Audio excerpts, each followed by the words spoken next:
امپری ساسانیان دولت قدرتمندی بود که از چین در شرق تا خلیج ساسانی در غرب دامن گسترده بود. این امپری بیش از 400 سال حکومت رانده با امپری روم برای تسلط بر عالم رقابت می‌نمود. با ثروت فراوان، قدرت نظامی و نفوذ فرهنگی، امپری ساسانی توانست بیش از چند صد هزار جنگاور را بسیج نماید. اما در برابر این امپری عظیم، سواران مسلمان با قلب‌های چون کوه استوار قیام نمودند. قدرت این امپری را به لرزه انداخته، گردن لشکرکشان و شاهنشاهان را به خاک افکندند. فرماندهان ساسانی دریافتند که امپریشان در خطر نابودی قرار گرفته است. بنابراین نیروهای خود را جمع نموده تصمیم گرفتند نبرد قطعی برپا کنند، زیرا یک بار مردن از 1000 بار مردن بهتر است. این نبرد یا به پیروزی می انجامید یا به نابودی. در تاریخ آسیای قدیم و آسیای میانه نبرد قادسیه یکی از شدیدترین نبردهای تاریخی بود که برای حکمرانی بر شرق عالم به وقوع پیوست.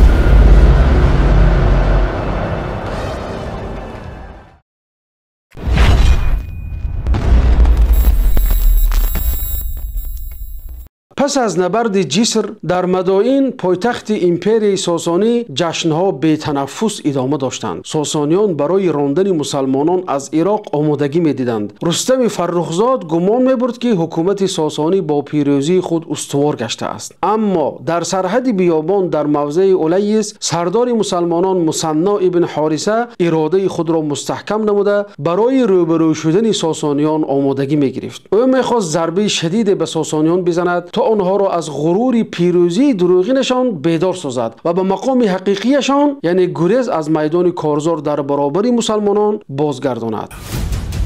نبرد الیس. پس از شکست مسلمانان در نبرد جسر، ساسانیان آزادانه بیرون از مدائن گشت و گذار میکردند. آنها گمان میبردند که با گذشت زمان مسلمانان را از سراسر عراق بیرون خواهند کرد. جوبان و مردانشاه با گروه از لشکر در منطقه سواد عراق گشت میزدند به امید یافتن و نابود ساختن باقی مانده لشکر اسلامی. مثنی ابن حارثه جاسوسان خود را به همه جا فرستاده بود. آنها خبر این گروه را به او رسانیدند. ابن اسیر این رویداد را به نام واقعه الیس خرد ذکر کرده است. وقتا مثنی از مکان دقیق آنها آگاه شد، عاصم ابن عمرو تمیمی را به جای خود تعیین نموده خود با گروه از سواران برای پیگیری این دسته برآمد. تا به آنها رسید، جوبان و مردانشاه غافلگیر شدند که سواران مسلمان از هر طرف آنها را احاطه کردند. مسلمانان هر کی را به دست می آوردند نابود می کردند. نبرد بسیار شدید بود. وقتی جوبان و مردانشاه دیدند که قسم زیادی سربازانشان کشته شدند، سلاح خود را افکنده تسلیم شدند. این عمل تأثیر شدید بر فرماندهان ساسانی گذاشت. آنها دریافتند که هنوز خیلی دور از راندن مسلمانان از عراق هستند و مسلمانان همچنان در قوت و اراده مستحکم باقی مانده اند.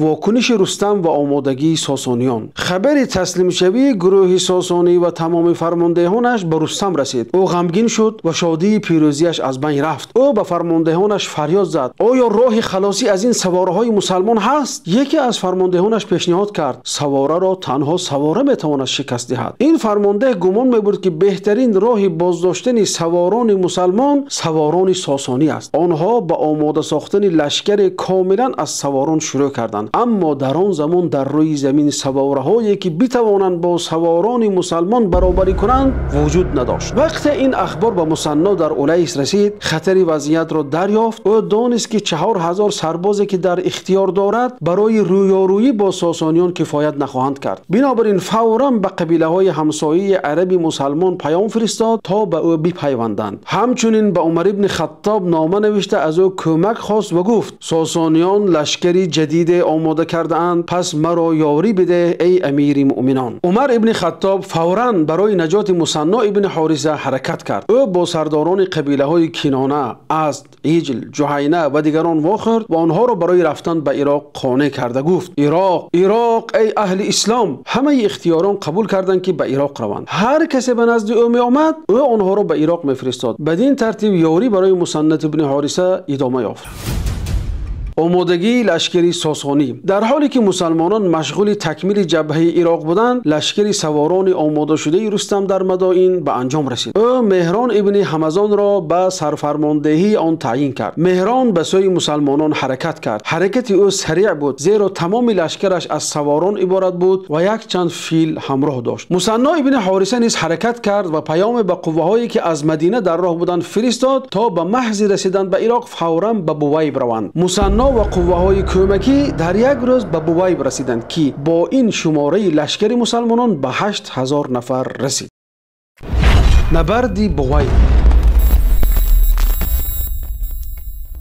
مهران با لشکرش در موضع به نام بویب یا بسوس فرود آمد. نبرد شدید شد و مسلمانان پیروز شدند. این پیروزی یکی از بزرگترین پیروزی‌های مسلمانان بر ساسانیان بود. اکثر لشکر ساسانی کشته شد و تنها چند سرباز گریخته جان به سلامت بردند. یکی از بهترین غنیمت‌هایی که مسلمانان به دست آوردند اسب‌های ساسانی بودند که آنها برای شکست سواران مسلمانان جمع کرده بودند. پس از آنکه مسلمانان اسب‌های آنها را به غنیمت گرفتند، اکثر لشکر مسلمانان سوار شدند. در این زمان مثنی ابن حارثه بشیر ابن خصاصیه را به جای خود بر مسلمانان گذاشت و با گروه بزرگ از سواران برای فتح سواد عراق بیرون رفت. او به انبار رسید. سپس سواران خود را به چندین گروه تقسیم کرد و آنها را به اطراف فرستاد. مسلمانان با بازگرداندن هر آنچه پس از نبرد جسر از دست داده بودند آغاز کردند. فاجعه برای مدائن سخت بود. هر آنچه به دست آورده بودند بر هدر رفت و هر آنچه بازگردانده بودند مسلمانان دوباره غنیمت گرفتند. در هر شهری که مسلمانان تصرف میکردند صدها سرباز ساسانی کشته میشدند. پس از این حمله بر سواد عراق شماره کشته شدگان ساسانی هزارها نفر تخمین زده شد، علاوه بر هزارها کشته در نبرد بویب. اتحاد سرلشکران ساسانی. در این هنگام همه بزرگان و اشراف ساسانی در مدائن گرد هم آمدند. دو فرمانده برای چیرگی بر امپری ساسانی رقابت میکردند. رستم فرخزاد و یارانش و فیروزان که بر تمام ایران، افغانستان و سرزمین‌های دیگر حکمرانی میکرد. بین آنها رقابت برای چیرگی وجود داشت که به جنگ داخلی نزدیک میشد. بزرگان با آنها جمع شدند و گفتند دشمنی و جنگی که بین شماست نزدیک است که دولت ساسانی را نابود کند. نابودی این امپری به سبب کینه‌ها و دشمنی‌ها به دست شما خواهد بود. اگر کارهای خود را سامان نکنید و با مسلمانان پیش از آن که دولت ما را نابود کنند نجنگید، ما بر ضد هر دوی شما خواهیم برآمد و شما را برکنار خواهیم کرد. در این هنگام فیروزان و رستم ناچار شدند برای جنگیدن با مسلمانان متحد شوند. وقت اخبار به مثنی ابن حارثه رسید، او فوراً به عمر ابن خطاب نامه نوشت و گفت اجمی ها متحد شدند ای امیر مؤمنان. آمادگی مسلمانان. پاسخ عمر ابن خطاب به او چنین بود: سوگند به خدا، من پادشاهان عجم را به پادشاهان عرب میزنم و مسلمانان را به جدیت وامی دارم اگر اجمی ها جدی باشند. پس هیچ سوار باقی مگذار مگر اینکه با خود جمع کنی و همه قبیله های عرب مسلمان را در اطراف به خود بپیوند. کسی که به خواهش خود با تو نآید او را برای جنگ وادار کن تا من تو را با نصف قوه ها کمک کنم. عمر ابن خطاب آن سال برای حج رفت تا همه قبیله های عرب را به جنگ در عراق دعوت کند، زیرا حج مکانی بود که همه مسلمانان در آن جمع می شدند. او همه مردم را دعوت کرد که به عراق بپیوندند. کسانی که پس از جنگ های رده به خوبی مسلمان شده بودند راضی شدند به جنگ در عراق بپیوندند. اینها بسیار شوقمند بودند و در میان آنها قهرمانان مشهور مانند طلیحه ابن خویلد ازدی و دیگران بودند. مسلمانان با جدیت برای جنگ با ساسانیان آماده می شدند و ساسانیان نیز ده ها هزار سرباز آماده می کردند. این اخبار به مثنی در حیره می رسید. او دریافت که اگر ساسانیان پیش از رسیدن یاری به مسلمانان هجوم کنند او نمی تواند جلوی آنها را بگیرد. پس به قوه های خود دستور داد که فوراً به کنار بیابان حرکت کنند تا اگر ساسانیان پیش از رسیدن یاری هجوم کنند آنها در امان باشند. امیر مؤمنان این تاکتیک مثنی ابن حارثه را ستایش کرد. عمر ابن خطاب هیچ سلاح، سواره یا زرهی که مسلمانان داشتند باقی نگذاشت مگر اینکه فوراً به عراق فرستاد. قادسیه، نبرد قطعی.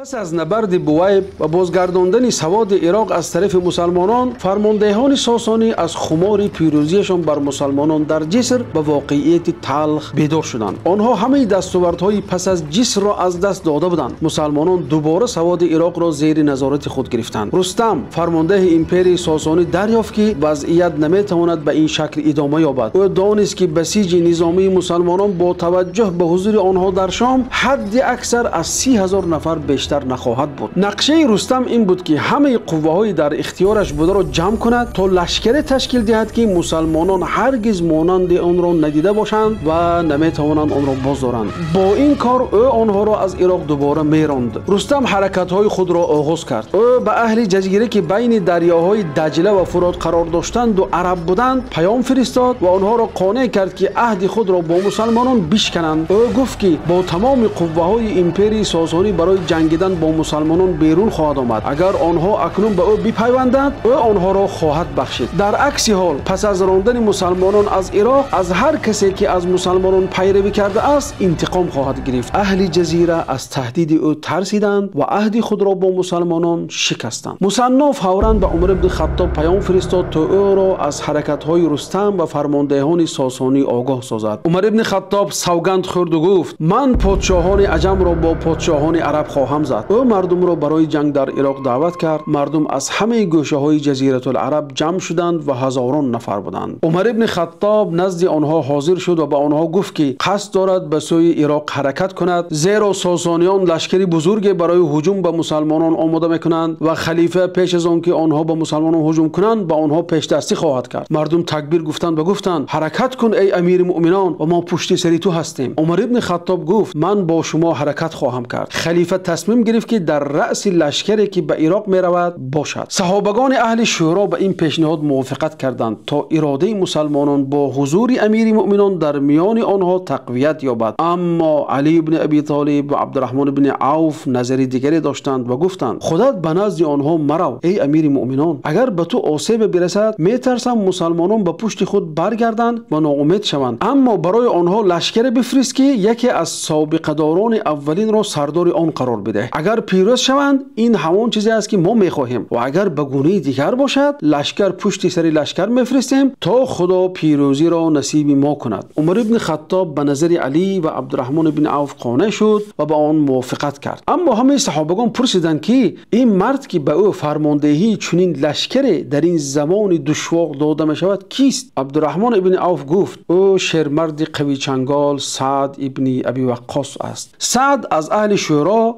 و از 10 نفر بود که به بهشت بشارت داده شده بودند. رسول خدا صلی الله علیه و سلم درباره او می گفت این تقوی من است، پس هر مرد تقوی خود را به من نشان دهد. او اولین تیرانداز در اسلام بود. در کتاب‌های سیره او را چنین توصیف کردند: او قد کوتاه، سیاه جرده، جنگاور شجاع بود که کسی به گرد پایش نمی رسید. او کمان و تیر می ساخت و یکی از ماهرترین تیراندازان مسلمانان بود. در 17 سالگی مسلمان شده بود و در تمام غزوات با رسول خدا صلی الله علیه و سلم همراه بود. عمر ابن خطاب او را دعوت کرده گفت ای سعد با این لشکر به عراق برو و هر کسی رو که میبینی به جنگ به عجمی ها دعوت کن. ای سعد تو نباید به سخنی رسول خدا صلی الله علیه و سلم که تو را تقای خود نامید مغرور شوی، زیرا نسبها در روز حشر شفاعت نمی کنند. از خدا در مورد لشکریانت بترس و آنها را در جای بد فرود نار. سپس امیر مؤمنان لیوای سفید را به او داد. سعد با 4000 جنگاور به لشکرگاه خود در زرود منطقه در مرکز جزیره العرب حرکت کرد که جمع شدن مسلمانان در آنجا آسان باشد. پس از 3 ماه شماره قوه‌های مسلمانان به 15000 جنگاور رسید.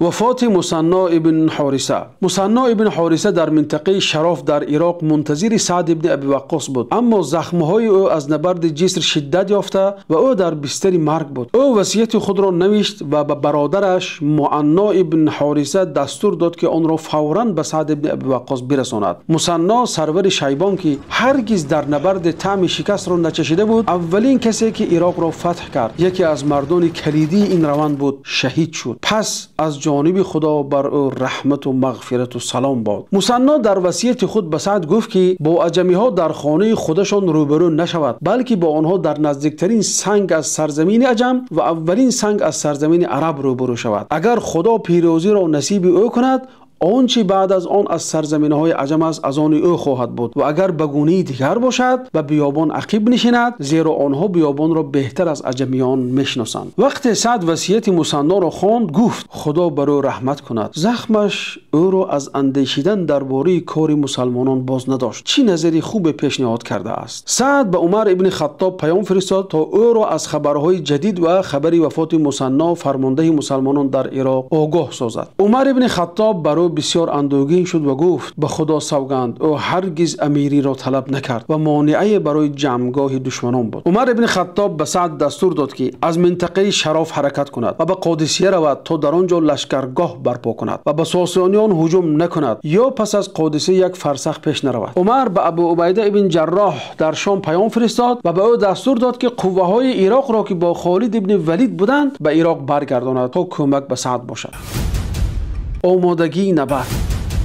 رستم سرفرمانده امپری ساسانی با دستور یزدگرد سه با لشکری بزرگ که شماره آن به 70,000 جنگاور رسید بیرون آمد و در شهر سابات لشکرگاه برپا کرد. سعد ابن ابی وقاص نعمان ابن مقرن را به عنوان فرستاده به نزد یزدگرد سه فرستاد و او را به اسلام دعوت کرد. نعمان به او گفت مسلمان شو تا در امان باشی. ما از سرزمین شما برمیگردیم و شما رو میگذاریم که بر آن حکم رانید یا جزیه بده و ما تمام دنیا را از شما دور میکنیم. اگر این را نپذیری شمشیر بین ما و شما خواهد بود. یزدگرد به تمسخر گفت ما قومی را از شما کم شمارتر نمیشناسیم. اگر راضی شوید شما را میپوشانیم و خوراک میدهیم و شما به سرزمین خود برمیگردید. نعمان گفت شما نزد ما چیزی بجز اسلام یا جزیه یا جنگ ندارید. یزدگرد خشمگین شد و گفت اگر پیام آوران کشته نمیشوند تو رو همین ساعت میکشتم. پس یزدگرد او را از مجلس خود راند. نعمان به نزد سعد بازگشت تا او را از آنچه رخ داد آگاه سازد. سعد به آنها گفت بشارت دهید خدا سرزمین و پادشاهی او را نصیب شما خواهد کرد. مسلمانان در پاسخ به آنچه پادشاه ساسانی کرده بود به هجوم بر قوم‌های نزدیک به قادسیه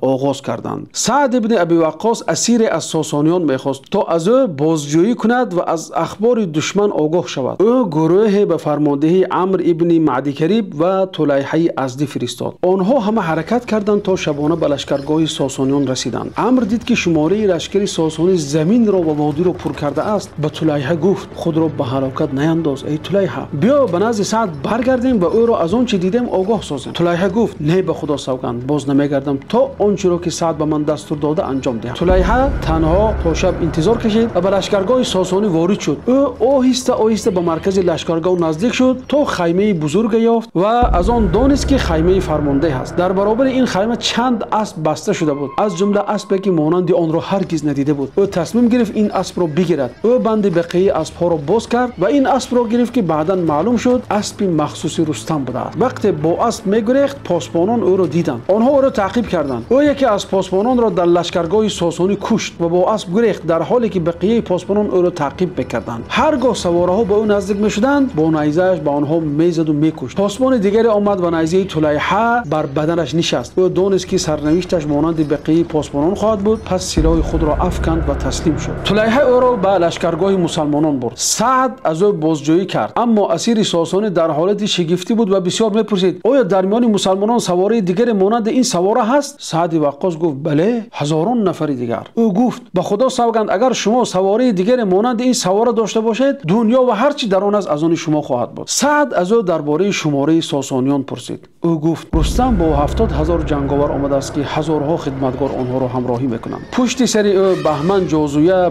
با تقریبا 40,000 جنگاور می آید. این بجز کسانی که از منطقه به ساسانیان پیوسته اند. سعد ابن ابی وقاص از آنچه اسیر به او گفته بود دریافت که شماره ساسانیان از 100,000 جنگاور گذشته است. همین که سعد از اخبار آگاه شد گروه های ساسانیان به طرف دیگری نهر رسیدند. لشکرگاه مسلمانان و ساسانیان رو برای یکدیگر قرار گرفتند. جالینوس و پیشگامان لشکر رسید. پشت سرش بهمن جوزویه با فرقه خود و پشت سر آنها رستم با بقیه لشکر تا در برابر لشکر مسلمانان لشکرگاه برپا کردند. رستم بر پل مقابل لشکرگاه مسلمانان ایستاد و گفت فرستاده نزد ما بفرستید تا با او سخن بگوییم. سعد ابن ابی وقاص ربعی ابن عامر را به نزد رستم فرستاد تا با او سخن بگوید. رستم جامه های زیبا پوشید، فرش گسترد و کرسی زرین پادشاه را در مرکز قرار داد. پاسبانان مخصوص او که زیره‌های طلایی داشتند در دو طرف راه قرار گرفتند. او می‌خواست در برابر ربعی خودنمایی کند تا او را پریشان سازد. ملاقات با رستم. ربعی ابن عامر وارد شد در حالی که بر نیزه خود تکیه می‌کرد. او با نیزه‌اش فرش را ویران می‌کرد تا در برابر کرسی پادشاه رسید و در کنار نیزه‌اش نشست. پاسبانان از او سلاحش را خواستند، اما ربعی رد کرد و گفت شما خواستید که ما با شما سخن بگوییم، پس یا با شما به همین حالت سخن میگم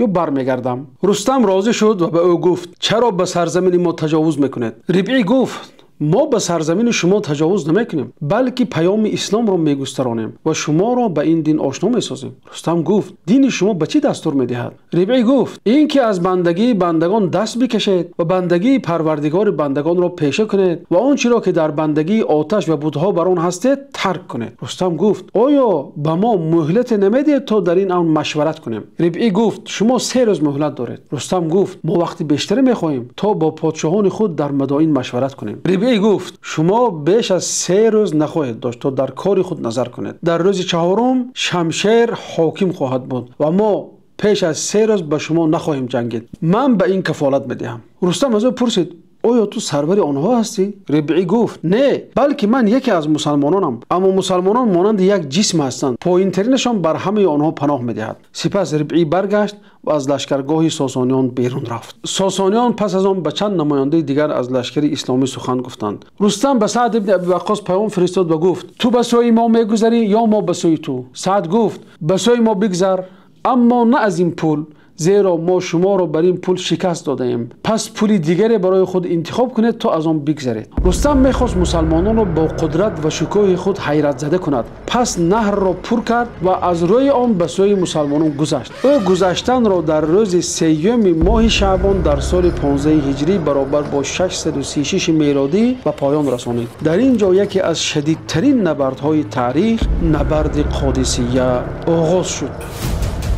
نبرد قادسیه روز اول ساسانیان با بیش از 100,000 جنگاور و 30 فیل که همه بزرگ جثه و برای جنگ آموخته بودند مستقر شدند. شماره لشکر مسلمانان 36,000 سرباز بود، اما سعد ابن وقاص را گرفتاری به بیماری دمل از شرکت در جنگ باز داشت. او در قلعه قادسیه که برای میدان نبرد مشرف بود قرار گرفت و نبرد را از آنجا اداره میکرد. انتخاب قادسیه قرار نظامی درجه اول بود. اگر مسلمانان شکست میخوردند سعد میتوانست به سوی بیابان عقب نشیند، اما اگر ساسانیان شکست میخوردند نمیتوانستند عقب نشینند، زیرا پشت سرشان رود فرات بود. رستم لشکر خود را تقسیم کرد. او هرمزان و جالینوس را در میمنه قرار داد و فیروزان را در میسره و بهمن جازویه را در قلب. خودش بر کرسی پادشاهی در پشت لشکر نشست تا نبرد را اداره کند. سعد ابن ابی وقاص خالد ابن عرفوته را به جای خود تعیین کرد. او به مردمان ندا داد و گفت من خالد را بر شما وکیل کردم. او جایگزین من است و تنها به دستور من فرمان میدهد و تنها به رأی من عمل میکند، پس از او بشنوید و اطاعت کنید. مردم گفتند شنیدیم و اطاعت کردیم. سعد گفت من 4 تکبیر خواهم گفت. وقتی تکبیر اول را گفتم نماز پیشین را بگذارید. در تکبیر دوم همه آماده شوند و شمشیرهای خود را بکشند. در تکبیر سوم پهلوانان مسلمان بیرون بیایند و با پهلوانان ساسانی مبارزه تن به تن کنند. اگر آنها را بکشند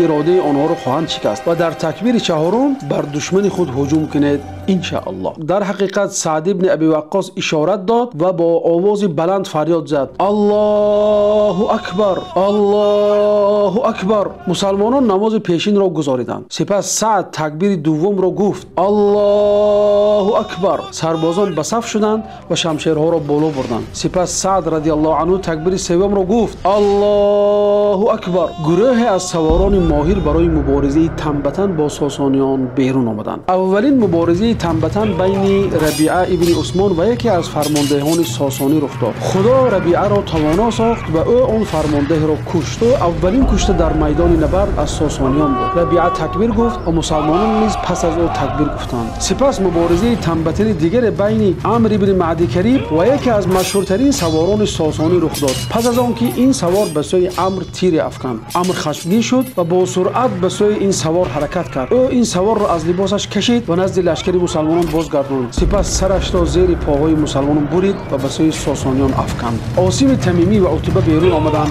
و با فرماندهان ساسانی جنگیدند. عتبه در مبارزه تن به تن کشته شد و مبارز عاصم از ترس کشته شدن گریخت. اراده ساسانیان از آن چه رخ داد شکست خورد و رستم بسیار ناراحت شد. او فوراً دستور داد که مبارزه‌های تن به تن متوقف شوند. رستم دانست که میسره مسلمانان از میمنه آنها ضعیفتر است. او به جالینوس دستور داد که به میمنه مسلمانان که در آن قبیله بجیله بود هجوم کند. این اعلان آغاز نبرد بود. ساسانیان با بارانیدن تیرها هجوم را آغاز کردند. جالینوس به میمنه مسلمانان با تمام قوت هجوم کرد و با پرتاب تیر به سواران مسلمانان آغاز کرد. ترتیب مسلمانان به لرزه افتاد. همین که جالینوس لرزیدن آنها را دید، فوراً 16 فیل را به همان جناح فرستاد تا در برابر اسب‌ها فریاد بزنند و سواران مسلمان را پراکنده کنند. بقیه قوه‌های ساسانی پیش آمدند و با پیادگان میسره با تمام قوت هجوم کردند. وضعیت بر میسره مسلمانان سخت شد. سعد به طلیحه ازدی فرمانده قبیله از که در سمت چپ قلب قرار داشت پیام فرستاد و از او خواست که به سوی میسره مسلمانان پیش رود و آنها را در رد کردن هجوم ساسانیان یاری کند. طلیحه ابن خویلد ازدی پیش رفت و به سربازان خود گفت: شما تنها به خاطر آنکه کار عظیمی را انجام دهید قبیله ازد نامیده شدید. پس فکر کنید و فرار نکنید و از شمشیر دست بر ندارید. سربازان قبیله ازد پیش رفتند و صدها نفر از سواران ساسانی را کشتند تا نزدیک بود میمنه ساسانیان از هجومش بازگردد. جالینوس احساس کرد که هجوم کاملا به شکست روبرو شده است. قبیله کینده که در میسره بود پس از دیدن این عمل قهرمانانه قبیله ازد تشویق شد و با تمام قوت به قوه‌های ساسانی هجوم کرد. هجوم ساسانیان هدر رفت، بلکه آنها سربازان بسیار بیشتر از مسلمانان از دست دادند. رستم شکست هجوم میمنه لشکرش را بر میسره مسلمانان درک کرد. او فوراً به بهمن جوزویه فرمانده قلب دستور داد که با تمام قوه‌هایش پیش رود و به قبیله ازد هجوم کند تا آنها را از میمنه ساسانیان مشغول کند. پس از آن رستم دستوری هجوم فراگیر را بر تمام خطها و جبهه‌ها داد. تمام لشکر ساسانی با تمام لشکر اسلامی در برخورد هولناکی که مانند آن دیده نشده بود درگیر شد. فیلها برای ترساندن سواره‌های مسلمان پیش آورده شدند، اما عاصم ابن عمرو تمیمی به قبیله بنی تمیم که تیراندازان ماهر بودند دستور داد تا مردانی را که بر فیلها سوار بودند بزنند. او به آنها دستور داد که به گرد فیلها بچرخند و خرطوم به پهلوهای آنها را بزنند. یک چند فیلها در این مانور کشته شدند. کشتن فیلها باعث شد که میمنه مسلمانان اندکی نفس آزاد بکشد. ساسانیان باشند ناامیدانه عقب می‌رفتند. ساسانیان بدون فیلها مانند اوریانان بودند و نمی‌توانستند کار انجام دهند. وقتی رستم دید که کفه ترازو به نفع مسلمانان مائل می‌شود، شروع کرد به بیرون کشیدن سربازان به لشکرگاهشان. روز اول نبرد به اندکی برابری به پایان رسید. رستم از هجوم شدید خود در روز اول نتیجه به دست نآورد. روز دوم اغواس یاری‌ها. روز دوم اغواس یاری‌ها نامیده شد، زیرا یاری از شام پس از نبرد یرموک رسید. پیش از آغاز روز خبری خوشحال کننده به مسلمانان رسید. لشکر 6000 نفره که ابو عبیده ابن جراح از شام برای یاری اهل عراق فرستاده بود نزدیک بود برسد. فرماندهان این لشکر هاشم ابن عتبه ابن ابی وقاص و قعقاع ابن عمرو تمیمی بود. قعقاع ابن عمرو تمیمی 1000 سرباز خود را به 10 گروه تقسیم کرد. فاصله هر گروه به گروه دیگر به اندازه تیر چشم بود تا هر دو طرف از مسلمانان و ساسانیان گمان کنند که کمک در راه است که آخر ندارد. در نتیجه اراده مسلمانان تقویت می‌یابد و ساسانیان دلشکسته می‌شوند. مسلمانان از رسیدن قعقاع بسیار دلپور شدند. چنان که ابوبکر صدیق گفته بود آواز قعقاع در لشکر بهتر از 1000 سرباز است. لشکری که در آن مانند اوست شکست نخواهد خورد. همین که قعقاع با اولین 100 مرد به میدان نبرد رسید، آنها تکبیرگویان وارد شدند. مسلمانان با تکبیر آنها تکبیر گفتند. الله اکبر. 9 گروه باقی مانده نیز هنگام رسیدن به میدان نبرد چنین کردند. ساسانیان گمان کردند که به مسلمانان یاری بی پایان رسیده است. قعقاع به میدان نبرد فرود آمد و مبارزه تن به تن خواست. او پیش رفت و ندا داد: کی مبارزت میکند؟ کیست که با من مبارزت کند؟ بهمن جوزویه فرمانده قوه قلب برای مبارزه تن به تن با او بیرون آمد. او یگانه شخص از ساسانیان بود که در نبرد جسر بر مسلمانان مسلمانان پیروز شده بود. قعقاع از او پرسید تو کیستی؟ او گفت من بهمن جوزیه هستم. قعقاع گفت برای انتقام ابو عبید و یاران پول. سپس به اسبش مانند برق به سوی او شتافت و به او مهلت نداد و فوراً سر بهمن جوزیه را از تن جدا کرد. اراده ساسانیان شکست خورد و قوتشان سست گشت، زیرا فرمانده قلب کشته شده بود. رستم فوراً فرمانده دیگری را فرستاد تا وضعیت را دریابد، اما قعقاع شمشیر را به گردن او نهاد و او را به زمین افکند. بعضی از مسلمانان پیش آمدند و با سواران ساسانی مبارزه تنبتن کردند. تقریبا همین مبارزه ها نصیب مسلمانان بود. مبارزه ها تا پیشین ادامه یافت. قعقاع از ساسانیان می‌خواست که بزرگشان را بیرون آورند. گفته می‌شود که او بیش از 30 مبارزه تنبتن در آن روز انجام داد. او میگفت آیا بزرگتان بیرون نمیآید یا در میان شما دیگر بزرگ نمانده است؟ او در هر مبارزه تنبتن به آسانی آنها را می‌کشت. پس از مبارزه ها قعقاع ابن عمرو مشاهده کرد که فیل‌ها در میدان نبرد نیستند. او درباره آنها پرسید. عاصم ابن عمرو تمیمی به او گفت ما بعضیشان را کشتیم و کجاوه‌های بعضیشان را ویران کردیم. گمان میکنم آنها کجاوه‌هایشان را تعمیر میکنند. قعقاع گفت این روز خوبی است. قعقاع شتران را آورد و آنها را در صف اول لشکر مسلمانان قرار داد تا اسب‌های ساسانیان از آنها بترسند. پس از نماز پیشین مسلمانان در این روز هجوم را آغاز کردند. به سبب بعض تدبیرهای تاکتیکی قعقاع برتری مسلمانان برای همه آشکار بود. او بر اسب‌ها و شتران در اول صف‌ها نقاب‌های ترسناک پوشانید که باعث شد اسب‌های ساسانیان از مسلمانان بگریزند. در نتیجه اسب‌های ساسانیان در میدان نبرد پراکنده شدند و پیادگان آنها در برابر مسلمانان آشکار شدند. وقتی فرماندهان مسلمان این شکاف را دیدند به سواران خود آزادی دادند و سواران به کشتن پیادگان ساسانی شروع کردند. نبرد تا شب ادامه یافت. پیادگان ساسانی کوشش کردند صف‌های خود را دوباره منظم کنند تا هجوم‌های پی در پی سواران مسلمانان را باز دارند، اما بی‌فایده بود. لشکر مسلمان به تصرف میدان نبرد آغاز کرد. رستم فوراً دستور داد که لشکر از میدان نبرد بیرون کشیده شود وگرنه به آن تلفات فاجعه بار خواهد رسید. روز دوم به پایان رسید و کاملاً به نفع مسلمانان بود. از این رو آن اغواس نامیده شد، زیرا به آنها یاری از شام و یاری از خدا در غایب شدن فیل‌ها از میدان نبرد رسید. این روز برای ساسانیان روز شوم بود، زیرا هزارها نفر از آنها در این روز کشته شدند. روز سوم اماس. در شب روز سوم روز اماس یعنی شدت رسیدن یاری به فرماندهی هاشم ابن عتبه به تأخیر افتاد. قعقاع به مسلمانان وعده داده بود که هاشم و گروهش پشت سر می آیند و در اول روز سوم خواهند رسید. قعقاع را نگرانی فرا گرفت که اگر هاشم و لشکرش تأخیر کنند این امر اراده مسلمانان را سست خواهد کرد. او به گروه خود دستور داد تا در تاریکی شب بدون آنکه کسی از آنها آگاه شود پنهانی بیرون روند و به پشت وادی قادسیه روند. صبحگاه به میدان نبرد در گروه‌های جدا از هم وارد می‌شدند، چنانه که در روز دوم کرده بودند تا مسلمانان گمان کنند که قوه‌های هاشم رسیده است. در نتیجه آنها از آمدن آنها خوشحال خواهند شد، اراده اشان تقویت خواهد یافت و ساسانیان روح افتاده خواهند شد. وقتی گروه قعقاع به پشت وادی قادسیه رفتند در صبح هاشم ابن عتبه را با لشکرش یافتند که رسیده بود. هاشم از آنها سبب بیرون آمدنشان به پشت وادی را پرسید. آنها از نقشه قعقاع که به آنها دستور داده بود به او گفتند تا اراده مسلمانان را تقویت کنند. هاشم گفت چی نظری خوبی گفته است و من با لشکرم مانند آنچه شما میکنید خواهم کرد. در صبح روز سوم ساسانیان با سیل از اسب‌ها که به وادی قادسیه جاری میشد غافلگیر شدند و آوازهای تکبیر کوه‌ها را سخت میجنباند. قلب‌های ساسانیان و فرماندهشان رستم فرو ریخت. رستم از آن چه دید سخت اندوهگین شد، زیرا اخبار به او رسیده بود که مسلمانان بیش از نصف لشکر شام را جمع کرده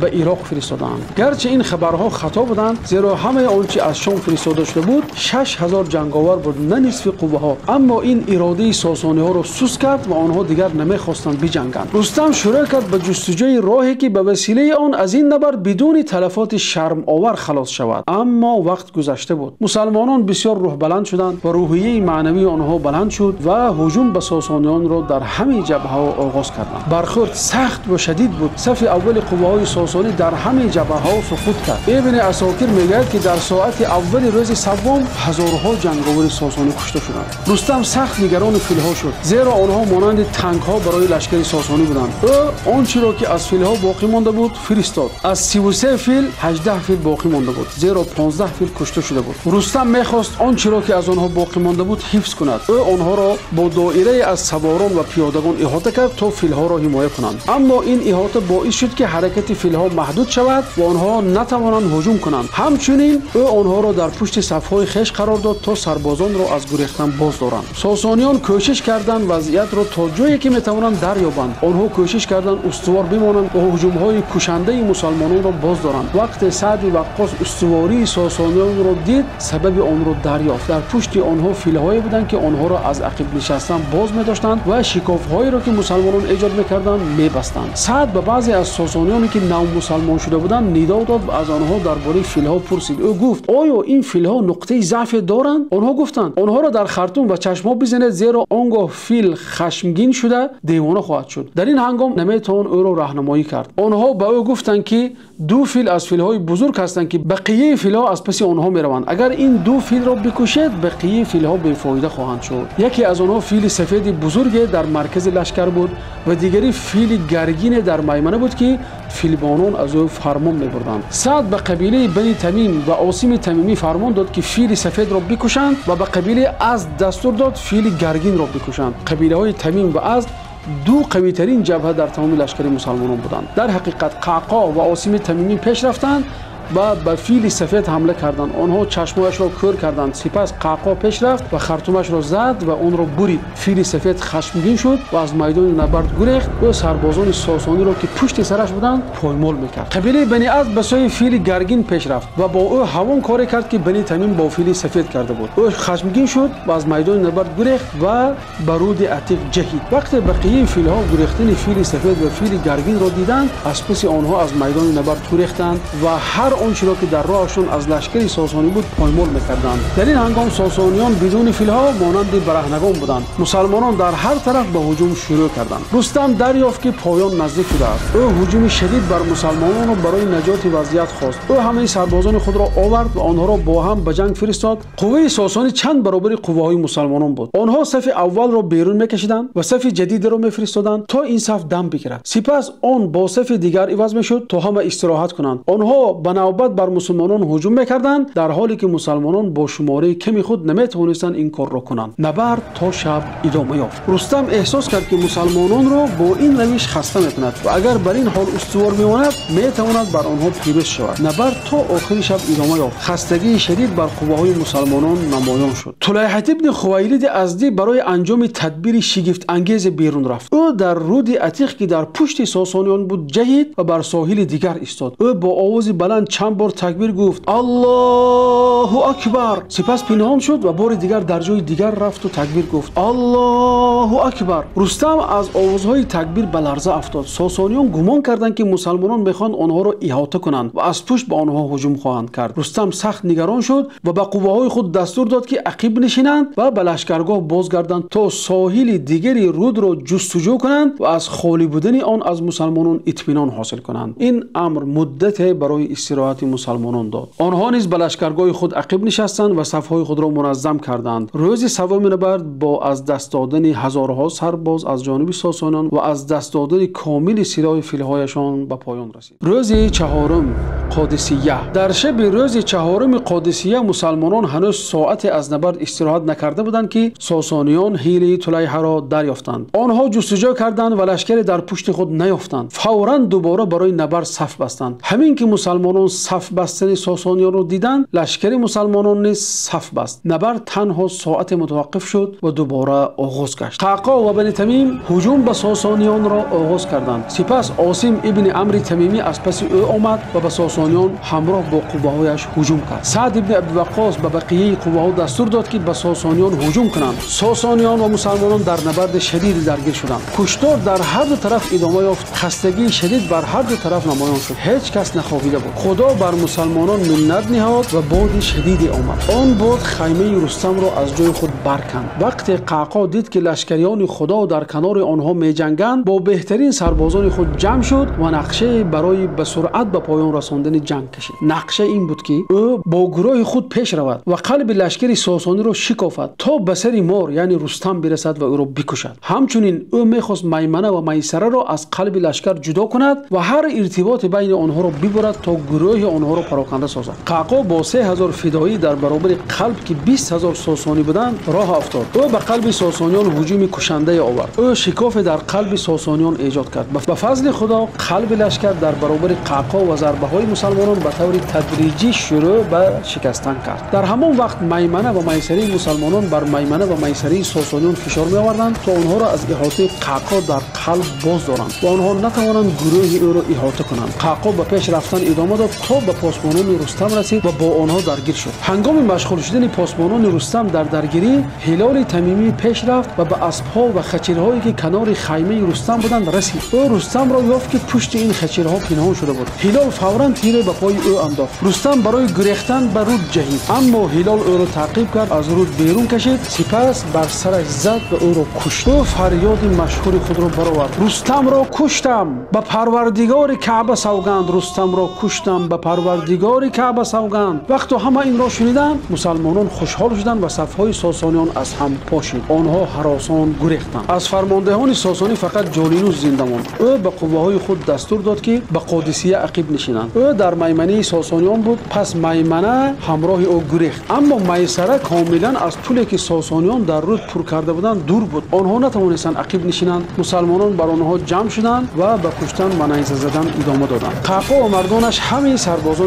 قلب را شکستند. از میدان نبرد هزارها نفر همراه جالینوس گریختند، اما فیروزان همین که از کشته شدن رستم آگاه شد از نبرد گریخت. بقیه لشکر یا اسیر یا کشته شدند. این برای ساسانیان شکست آشکار و سرکوب کننده بود. نبرد قادسیه در روز چهارم با پیروزی بزرگ مسلمانان و تصرف کامل میدان قادسیه و شکست سرکوب کننده ساسانیان به پایان رسید. از مسلمانان هزارها شهید به رحمت الهی پیوستند، اما شماره دقیق قوه‌های کشته شده ساسانیان دانسته نشد. اکثر منبع‌ها موافقت کردند که هزارها لشکر ساسانی که در قادسیه جمع شده بودند کشته شد. تنها هزارها همراه جالینوس از معبر رود که پر کرده بودند گریختند. قعقاع و عاصم تمیمی برای پیگیری جالینوس بیرون رفتند تا او را در نجف یافتند، همراه قوه‌هایش نابود کردند. از فرماندهان ساسانی تنها فیروزان که پیش از پایان نبرد بسیار زود گریخته بود زنده ماند. نتیجه های نبرد: پس از قادسیه آتش مجوسیان برای همیشه خاموش شد. همه دانستند که سقوط امپری ساسانی تنها مسئله وقت است، نه بیشتر. همه به مسلمانان نزدیکی می‌جستند.